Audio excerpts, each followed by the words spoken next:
विनोद बंसल जी, राजनीति, मजहब या आतंक, क्या चल रहा है इसमें? देखिए, तीनों की तीनों हैं इसमें।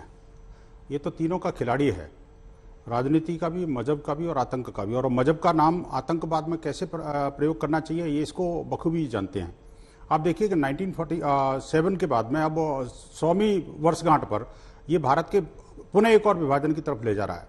जो विजन 2047 इसने जारी किया है, उस विजन 2047 में वही गजवाए हिंद की बात कही है और शरीयत के कानून लागू करने की बात कही है। इसने ये भी कहा है कि भाई हम किस तरह से हिंदुओं को मारेंगे, पीटेंगे और उनको धर्मांतरित करेंगे या उसको अपने शरीयत के कानून के अंतर्गत लाएंगे। साथ ही साथ आप देखिए कि ये बातें तो तब ब्लास्ट हुई जबकि माननीय प्रधानमंत्री का वहां पर दौरा हुआ, अन्यथा तो बिहार में तो बड़े आराम से सब आतंक का नंगा नाच चल रहा है। आप देखिए कि मैं आपको बता दूं, पिछले 5 वर्ष के अंदर 100 से अधिक बम विस्फोट की घटना बिहार के अंदर अकेले हो चुकी।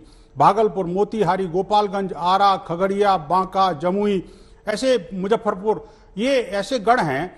क्या अकेले मुजफ्फरपुर की बात करो तो वहां भी 100 से अधिक घटनाएं वहां हो चुकी, और हर घटना को सिंपल वो बम विस्फोट की जगह वो कह रहे हैं कि पटाखे की बात है ये। तो बिहार का खासकर जो सीमांत क्षेत्र है, जो सीमांत जिले हैं, उन जिलों में तो इस्लामिक जिहादियों की गतिविधियां खुलेआम चलती हैं। कोई सरकार उस पर कोई प्रतिबंध लगाने को तैयार नहीं है। और ये जो आप देखिए, जो मॉड्यूल ब्लास्ट हुआ है, उस मॉड्यूल में तो अनेक राज्यों के लोग भी इन्वॉल्व हैं, यानी देशव्यापी ये साजिश चल रही थी। और आप देखिए कि तमिलनाडु के हो, केरल के हो, कहीं के भी हो, वो सारे के सारे लोग मिलकर के उनको ट्रेनिंग दी जा रही है और सरकार मूक दर्शकों को बैठी हुई है। ये कैसे चलेगा भाई? आप मुझे बताइए कि ये कांग्रेस के प्रवक्ता बैठे हुए हैं, इन्होंने ये तो कहा कि भारतीय जनता पार्टी ने ये नहीं किया, वो नहीं किया। खैर ठीक है, मैं मानता हूं कि नहीं किया, उसको करना चाहिए था, मैं इस बात का सपोर्ट करता हूं, लेकिन उन्होंने कभी मांग भी नहीं करी। दुर्भाग्य यह है इस देश का कि अभी और भी आपके पैनलिस्ट बैठे हुए हैं, इनमें से पूछिएगा डायरेक्ट से, क्या आप मांग करते हैं सिम प्रतिबंध की? इन्होंने कभी कोई लेटर लिखा होगा भारत सरकार को? नहीं।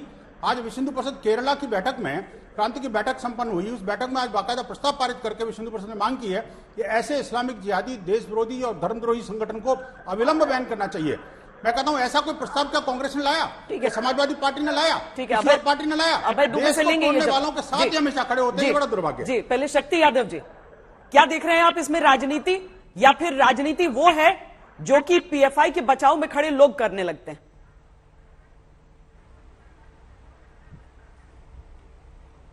श्वेता जी, कोई भी संगठन जिनकी गतिविधियां इंटरनल सिक्योरिटी के लिए थ्रेट है या जिनके लिंक कहीं विदेशी मुल्कों से जुड़ा हुआ है, तो ऐसे संगठनों के खिलाफ कठोरतम कार्रवाई शासन को करनी चाहिए।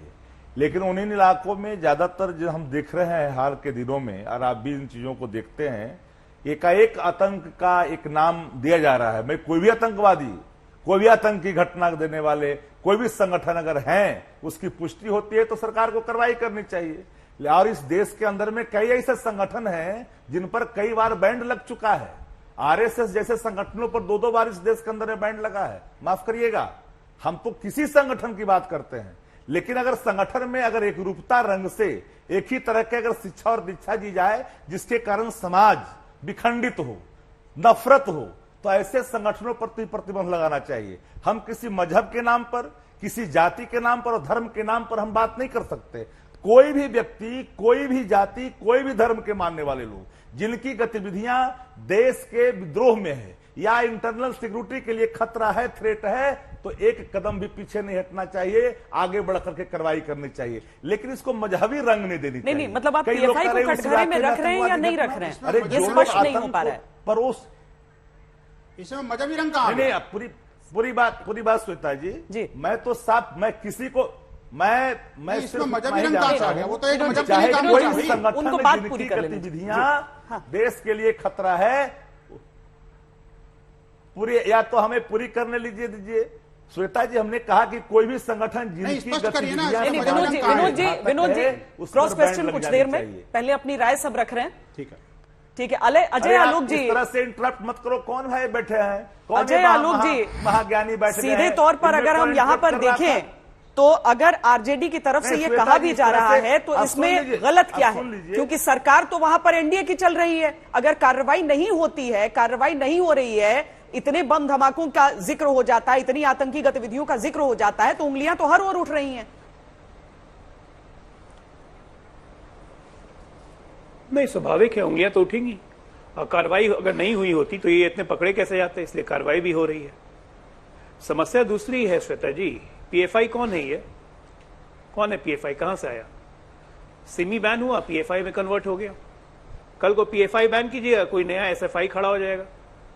बात इस मानसिकता, इस सोच की है। देखिए, एक बात तो तय है, आपके चैनल के माध्यम से कहना चाहूंगा कि भारत एक ऐसा देश रहा है, 600 साल तक मुगलों ने शासन किया, 200 साल तक ईसाइयों ने शासन किया। क्या हिंदू खत्म हो गए? 82% हिंदू लेके आज भी भारत उदीयमान है, कोई कुछ नहीं कर पाएगा। ये गजबाए हिंद लेके जो चल रहे हैं, इनका नाश अपने आप होगा। बात है सतर्कता की, सजगता की, और राजनीतिक दल को अपने चेतना जगाने की। आप ये देखिए कि जब राहुल गांधी कहते हैं कि ऐसे SIMI is not a threat to nation but extremist Hindus are threat to nation, तो इसमें कहीं ना कहीं आपको संपत्ति दिखती है। जब मुलायम सिंह यादव सिमी पे बैन हटा देते हैं, आतंकवादी को छोड़ देते हैं, कोर्ट कहता है कि एंट्री देने का मन है क्या, तब आपको इसमें थ्रेट दिखता है। कमी हमें अपने आप में है, हमारे सिस्टम में है। कुछ राजनीतिक दल ऐसा पोषण कर रहे हैं, इनको सिंचित कर रहे हैं, इनको कवर फायर दे रहे हैं, और इसीलिए इनका मन बढ़ रहा है और इसीलिए आगे बढ़ रहे हैं। अब जरूरत है बिल्कुल एक दृढ़ इच्छा शक्ति की कि इनको समूल नाश इनका कर दिया जाए।